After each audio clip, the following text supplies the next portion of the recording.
Hello everybody, this is Extreme Nick 09, and I'm not gonna lie, it felt really good to say, and it's a little weird to say that again because I'm finally back after years and years of being absent from this channel. And I have went through all my old videos, deleted a lot of the old stuff, kept some of the day in the life of videos and things like that. But now I'm back indefinitely. I'm gonna be back doing different videos, same type of stuff we used to do, but also a lot of new things. It's been a long time since I talked about professional wrestling to you guys. I have not stopped watching. I have loosely stopped watching Raws and Smackdowns over the years, but now there's NXT, and now there are things like AEW, and there's a ton of things happening in the world of professional wrestling that I've never spoke on and that I've never had an opinion about, at least openly on a YouTube channel. So I figured what better way than to get started again than doing a type of video that I actually loved doing back in the day, which is take current WWE product and take storylines heading into WrestleMania and making my own dream card for WrestleMania, where anything happens, where most people would probably come out of it injured, where most things doesn't make a lot of sense, and where there's a lot of fatal four-ways and 5-team matches and all types of things like that. But I know at the end of the day, it would be an exciting WrestleMania. Everybody would get their shine. And actually, something also that would probably never happen, my WrestleMania Dream Match card has 21 matches, if I'm not mistaken. So obviously, not very realistic, but I would argue to say this would be probably the best WrestleMania to ever happen. So I'm going to stick by that, but just saying, very good to be back. I'm a little stumbly over the words. It's been a long time since I've sit here and talked to myself in a room. But I'm back. And I'm back not like Goldberg to steal the spotlight. And I'm back. I'm actually back, and I'm going to be putting my time back into these videos and get this thing rolling again, okay? So besides just sitting here chit-chatting, we'll have more videos to chit-chat, and we'll have more videos to kind of keep you guys updated on what I've been doing. But until then, let's go ahead and start this WrestleMania Dream Card for this year, 2020. And we're going to start off with the pre-show, where I think we have, 6 matches on the pre-show this year on the Dream Card, starting off with a street fight between Ruby Riot and Liv Morgan. Now, the reason I feel like these two women need their own spotlight is because Ruby Riot's one of the best workers I think I've seen in a long time. She has a special character. They had the Riot Squad. They have a story right now that WWE is going to end up overlooking because they have so many things happening going towards Elimination Chamber. They're wanting Shayna Baszler to obviously probably win that Chamber match to head on to WrestleMania to face Becky Lynch. Well, I think Liv Morgan's character development and the new character that she has become, even though I kind of wanted her to become more like that Harley Quinn version and maybe even join up with The Fiend. I had a lot of ideas for Liv that she could have come back and done, but I do love the character that she's had. I just don't really care for the fact she was wrapped up in this Lana feud. But now that she seems to be finding her way out of this feud, and now she is, fighting back with Ruby Riot, which is the whole Riot Squad thing, I think giving them their time to shine, what better way than on the pre-show at WrestleMania, where these two girls can go out there, these two women can go out there and tear the house down in a street fight, a short, sweet street fight that kind of gets this ball rolling with this feud going into maybe Extreme Rules or whatever pay-per-views they're going to have lined up this year after WrestleMania. I see Liv Morgan winning this match. I know the returning Ruby Riot would be a good win for her as well, but with Liv Morgan winning this match, it continues on her character development, and also Ruby's already established. Liv needs big wins to establish her as a single star. So we let Liv Morgan win this street fight, short, sweet, but brutal, kind of like what we've seen out of the girls at NXT on this last pay-per-view. We need something like that, the kind of fight Dakota Kai had with Tegan Nox. We need a match like that at WrestleMania to start the pre-show off between Ruby Riot and Liv Morgan. Going on to the next match, we'll go ahead and have our reoccurring Andre the Giant Memorial Battle Royal. Now, the special thing about this Battle Royal this year on this Dream Card is that the 24/7 title, because Riddick Moss will be in this match, he's the current champion, the 24/7 title will be in this match. So what better way to keep things interesting besides a normal crappy Battle Royal than is to have a referee also paying attention to pinfalls going on throughout this match, because since the 24/7 champions in this match, then that 24/7 title can also be defended in this match. So not only are we having crazy things where people are getting thrown out of the ring, I will also add a stipulation. If you get eliminated from the match, maybe not be able to slide back in and win that 24/7 title. Who knows? They'll figure something out with that, right?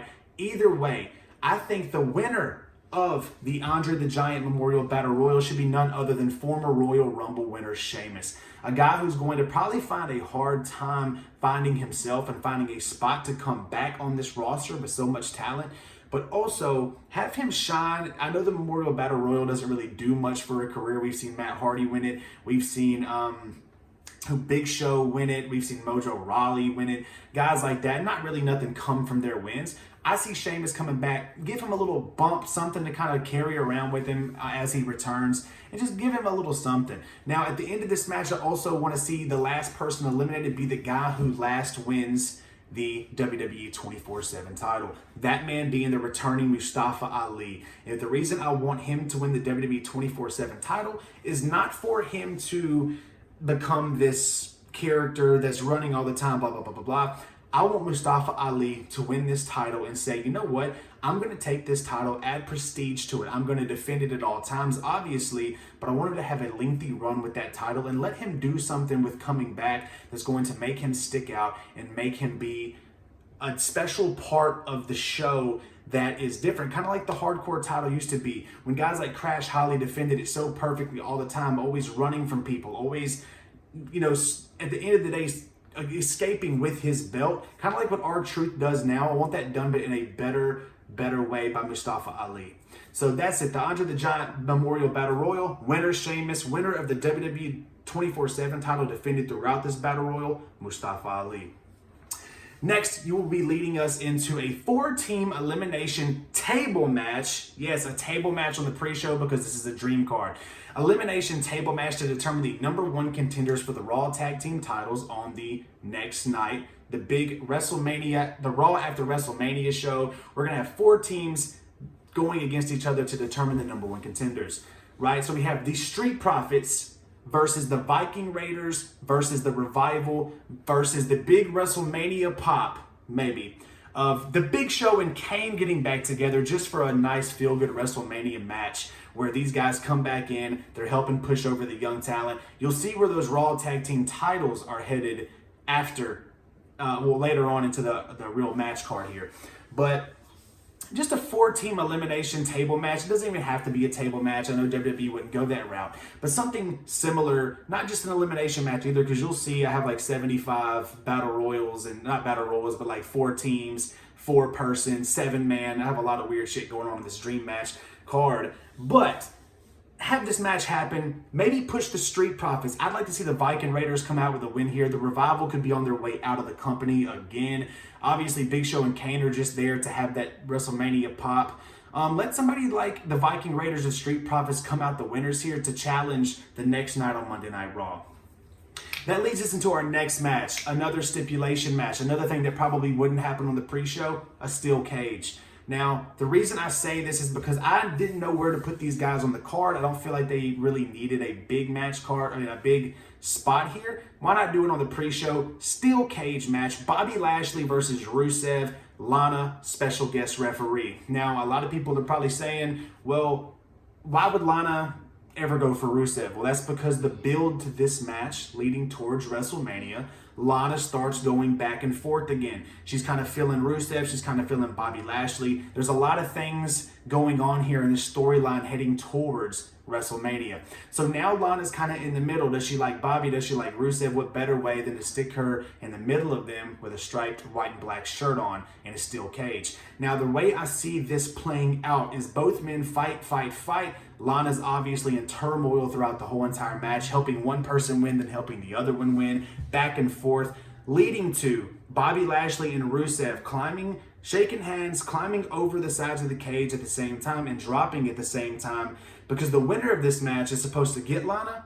They both win at the same time and claim after the match that neither one of them want anything to do with her, leaving Lana by herself to do whatever she's gonna do in life, and to leave Bobby Lashley and Rusev forming a tag team after this match.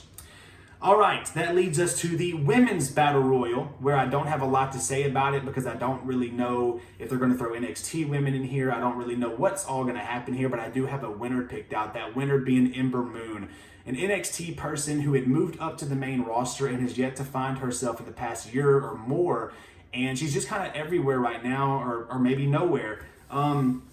So I see this just being a way for her to, maybe establish some credibility as a person that's on the roster. You're being seen by the WrestleMania crowd. You're being seen by the people that are at home watching the WrestleMania on pay-per-view. So maybe get her in a lot of viewers' eyes, make her do something special during this match, and let Ember Moon walk away with this Battle Royal win. Now, that leads us to the next and final match of the WrestleMania pre-show. That's going to be a submission match between Kevin Owens and Samoa Joe. So we've seen these guys kind of team up lately to go against Seth Rollins, Buddy Murphy, and the AOP. At least that's what I think was happening last time I was watching Raw a little bit or keeping up with it on Bleacher Report. So needless to say, during this process, these two guys end up having problems themselves. I had to have them on the card somewhere, and I see this just turning into a problem within themselves. And Samoa Joe gets his way in some type of way leading up to this, saying, I want a submission match with Kevin Owens at WrestleMania. Stick it as the main event of the pre-show to give them a little bit of spotlight. And leave this match with Kevin Owens getting the surprise win, maybe. I don't know. It really doesn't matter who wins this match, because I think this feud leading out of WrestleMania will be something special as well. Which now leads us to our main card, which has about 75 matches on it or something like that. All right, so we're going to start it off with a lot of matches obviously on here would never happen because it's just a crazy amount of people in a lot of these matches. But I feel bad leaving certain people out of WrestleMania because I feel like what they add to WrestleMania is important. Guys like Dolph Ziggler, Bobby Roode. That leads us to our 7-man, somewhat of a scramble match for the Intercontinental Championship currently held by Braun Strowman. Now, what I mean by scramble matches, we all saw the scramble matches, that one pay-per-view where they actually existed, where two guys start the match off however many minutes another person enters. A lot of pins happen at the end of 15 or 20 minutes. The person who has the championship at the end of the match is the champion. I liked that concept. I thought that concept was super cool. I didn't know why they only did it once. A lot of people must have not liked how it played out or something, but I was actually a super huge fan of it. So we have Braun Strowman, current Intercontinental Champion, defending against former Intercontinental Champion Shinsuke Nakamura. We have Cesaro in there, Bobby Roode, Elias, Dolph Ziggler, and King Corbin. I know Bobby Roode and Dolph Ziggler are currently a tag team heading towards Elimination Chamber to be in a chamber match. Obviously, something happens during the chamber that they do not like, which is going to end up pitting them against each other for the opportunity to become the Intercontinental Champion.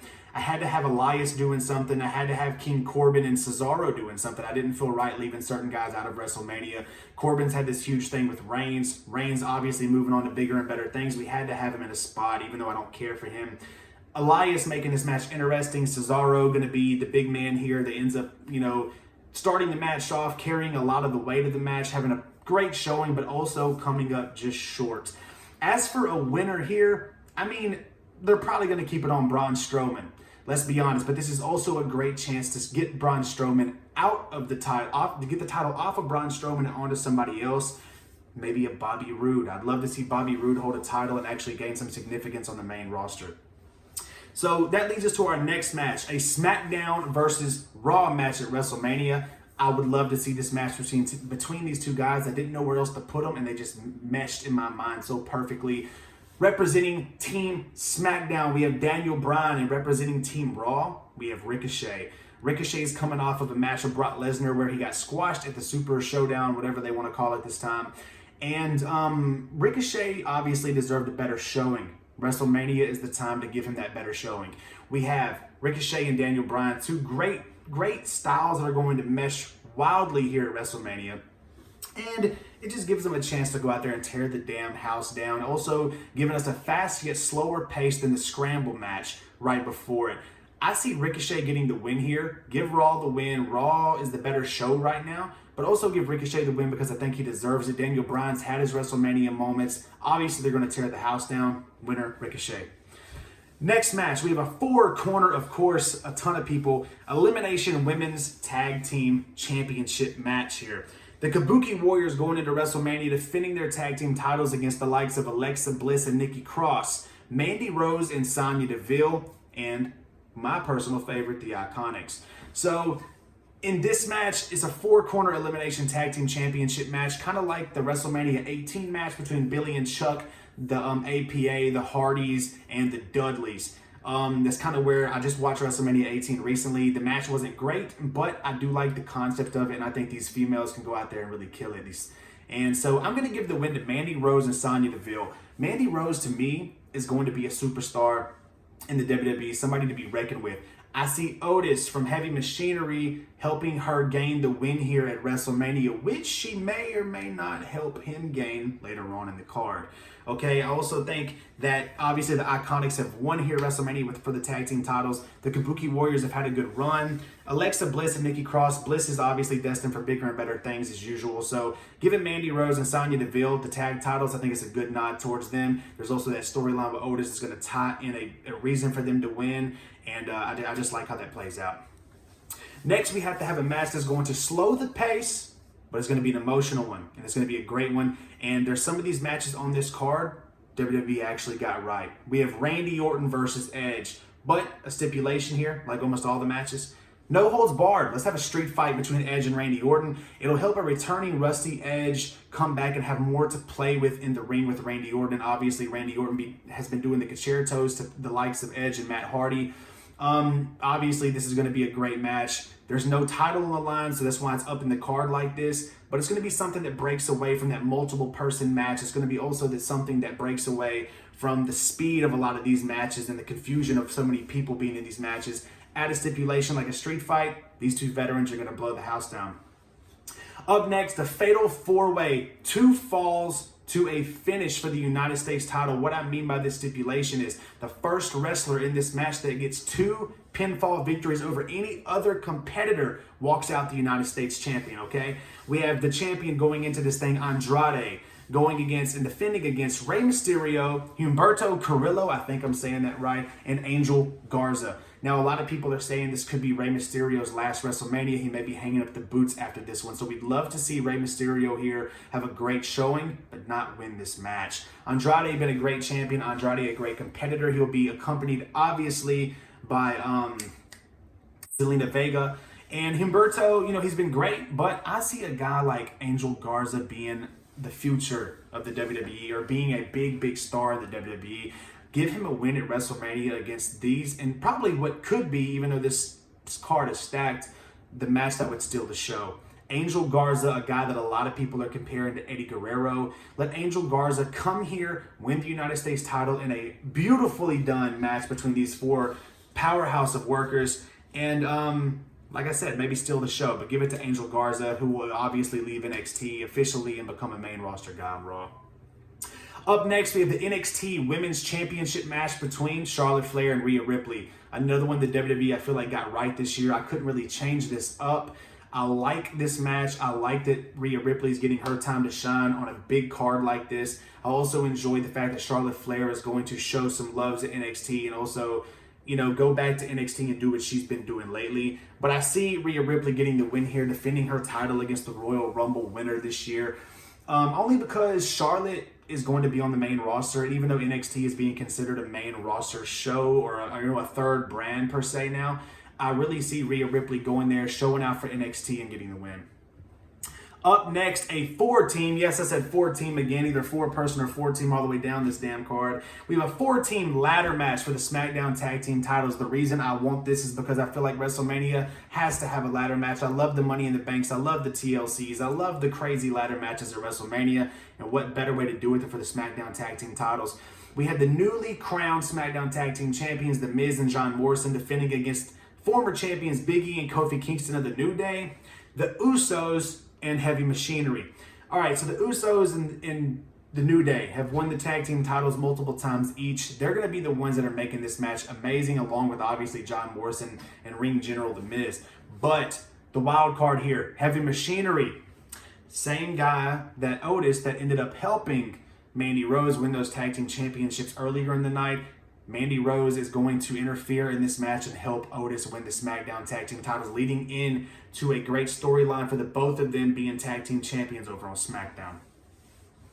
All right, up next we have something I would love to see, and I hope we do get something like this year. We all know the rumor, AJ Styles versus The Undertaker, and we saw that match certainly come into play at the Super Showdown when The Undertaker pins AJ Styles. I think AJ Styles can pretty much put a great match on against anybody, but I don't want that much stress on The Undertaker. I don't want something to go wrong. I don't want him to be the main focus of this match versus in a single match against AJ Styles. So what I want to see here, since The Undertaker will not be a reoccurring person on Raw leading up to WrestleMania, I would love to see AJ Styles getting into it, tearing into it more with Aleister Black. Which leads us to a 3-on-2 handicap match. AJ Styles teaming up with Luke Gallows and Carl Anderson of the OC versus Aleister Black and The Undertaker at WrestleMania.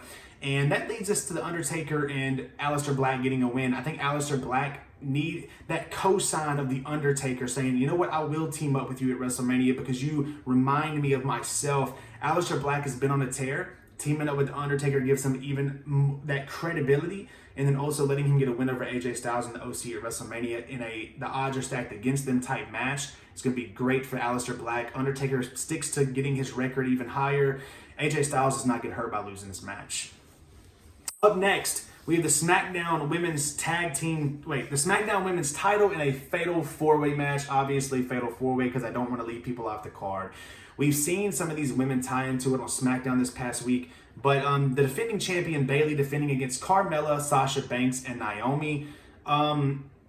Just a match that, after all these great matches, I mean, these 4 women, I love what Carmella's becoming. Naomi's probably the best athlete in the WWE, period. Sasha Banks has to be on the card, and plus not to mention the history between Sasha Banks and Bayley. I'd love to see either Carmella or Naomi win this match. We've seen Bayley with the championship, and I think she's doing great as a heel. I've seen Sasha Banks as champion a million times. But with Carmella and Naomi mixing in here, I'd love to see Naomi, after her return, get back to her championship-winning ways. But also, I'd like to see Carmella get her second reign as champion. Carmella's, I feel like, is an underrated worker. And you put these 4 women in this match, and I think they're going to end up having a pretty good, solid Fatal 4-Way match. Maybe not a match of the night, but a pretty good match between these 4. I'm going to say winner Carmella just because I feel like it'll help add to her resume, and she'll be an entertaining champion leading out of WrestleMania. Up next, we have some changes in what was currently announced. We know that Roman Reigns is headed to WrestleMania to face Goldberg, and we know John Cena is headed to WrestleMania to face The Fiend. Not in this dream card. In this dream card, we have Roman Reigns facing off against the Doctor of Thugonomics, John Cena. The reason I like this match better than what we've been given is because we don't have to give Roman Reigns a title that he doesn't need right now. The WWE Universe already feels forced on him and has for a long time. And John Cena coming back and going against The Fiend, I don't want to see John Cena lose on his comeback. I want to see John Cena win. Even though we want to see new talent pushed, John Cena coming back. The reason I love this matchup is because I picked John Cena to beat Roman Reigns. The reason is Roman's not there quite yet, and that's going to be the story leading into this. We all know John Cena is going to be explaining this to Roman Reigns. You're the guy that tried to take my place. You're the guy that they thought was going to be the one to replace me, but you can't. So Roman Reigns losing to John Cena at WrestleMania is going to just ensure that. John Cena is going to say, you were this close, but you're just not there yet, which will lead to a match between the two in a few years again, where Roman Reigns will eventually pick up the win and finally get to say the torch has been passed. Up next, we have a match that will not happen, but a match that I want to see happen for the Raw Tag Team titles. Now, this is Seth Rollins, Buddy Murphy, and AOP. 4 men defending the tag team titles. They're a faction. We've seen weird matches like this before, but if they lose the tag team titles to the challenger's choice of the 2. 2 people out of the 4, the 4 get to choose the 2 that get to hold the titles after this. So it's going to be Seth Rollins, Buddy Murphy, and the AOP, the Messiah, against the Undisputed Era from NXT. We have Adam Cole, who will be dropping the NXT Championship the night before. I think it's the night before at the NXT TakeOver of Tampa Bay. And now with this happening here, the Undisputed Era defeats Seth Rollins, AOP, and Buddy Murphy. We don't, I like that faction together, so I don't want them to split after this or anything like that. But the Undisputed Era basically get this shot, and these guys underestimate them, and the Undisputed Era ends up winning it, giving the championships to Billy Fish and Kyle O'Reilly, because they're obviously the guys who've had the NXT Tag Team titles around their waist before. and ensuring that the Undisputed Era will be moving from NXT to the main roster. Even though I love the Undisputed Era on NXT, I just feel like I just can't help but to want this match to happen. You know, it's just one of those things. And which also means the Raw after WrestleMania will have the Undisputed Era defending for the very first time against the Viking Raiders or the Street Profits, whichever one we wanted to win that match earlier. So, great stuff. Up next, we have the Universal Championship match. Goldberg defending his newly acquired championship in the rematch clause against The Fiend, of course. Because why would The Fiend not get a rematch clause? Also, The Fiend gets squashed at Super Showdown in about 3 minutes after like 3 spears, and a jackhammer suplex thing. The Fiend obviously wins here against Goldberg, just showing that, you know, hopefully gaining everything that we may think he lost at Super Showdown, and just showing that Goldberg was nothing more than a plot or a reason to try to get more money and more eyes on WrestleMania. So The Fiend comes back here, gains everything that he lost by losing that match, and absolutely dismantles Goldberg at WrestleMania, winning back his Universal Championship. Up next, we have a triple threat match for the Raw Women's Championship. Something else that will not happen. Everybody knows that Becky Lynch is probably destined to go against Shayna Baszler at WrestleMania this year after the Elimination Chamber. But what if we threw a twist in there? What if we threw a beautiful twist in there? Friend of Shayna Baszler, Ronda Rousey, returns for a WrestleMania match here. We've always wanted to see Becky Lynch versus Ronda one-on-one at Mania. Now we want to see Becky Lynch versus Shayna one-on-one. Let's give us a triple threat match like we had in the main event of WrestleMania last year. This time, Ronda, Shayna, and Becky all going at it, where Shayna is caught off guard because why would Ronda come back to ruin her big moment? That's because the next feud will be Ronda versus Shayna. Now, the winner of this match is a questionable one. Does Ronda Rousey leave this match as champion so Shayna keeps having to chase and doesn't just get the championship crown on her as soon as she moves to the main roster? Does Shayna win to keep her hype up, or does Becky win to keep everything in place? Give the belt to Ronda Rousey. Make the big feud between Shayna and her. And, you know, I know we say he's going to ruin the four. I think they were called the Horsewomen, honestly. Or maybe that was Charlotte, Becky, Bayley, and Sasha. I don't know. But either way, I know that people are going to say they're going to ruin their little team. They'll figure it out. We'll still have our Charlotte, Becky, Sasha, Bayley versus the 4, you know, Ronda's group. We'll still have those. They'll get over it. But this is the match I want to see. Up next, we have the WWE Championship match, the main event of my WrestleMania dream card, the same one that will be happening in real life, and hopefully the one that will be the actual main event, the last match of the card. We're talking about Brock Lesnar defending against the Royal Rumble winner, Drew McIntyre. There's an obvious winner here, and that is Drew McIntyre going out of WrestleMania, going into this new WWE year as WWE Champion. So that is my official WrestleMania dream card this year. I'm happy to be back, guys. I really am. I've been working on a lot of things. Obviously, a lot of people know about the music I do, Adam Mike Music. You can go follow that channel. I'll put the link in the description. I also have a podcast I work on that I loosely worked on and will now be getting back into with my friend Devin. It's called the Dirty Pelican Podcast. We're here from Louisiana. We're going to be talking sports, basketball, football, boxing, WWE, UFC, everything under the umbrella, and sometimes just chit-chatting with each other. That will be coming out with a new episode soon. And also over on the Adam Mike Music channel, I'm going to be doing reaction videos for newly dropped music as well. So that's it, guys. I'm going to be back with Nick's picks. Doesn't that have some nostalgia to it? Nick's picks for WrestleMania. Nick's picks for Elimination Chamber. We're going to have a lot of discussion videos coming up. I definitely want to do a video about Triple H soon after watching a few interviews with him. But this is just a way to get my feet wet, get back on here, see who's still watching, and also do a fun video that I thought I would enjoy and give you a pretty damn good WrestleMania dream card. So peace out, everybody. It's been Extreme Nick 09. Thank you.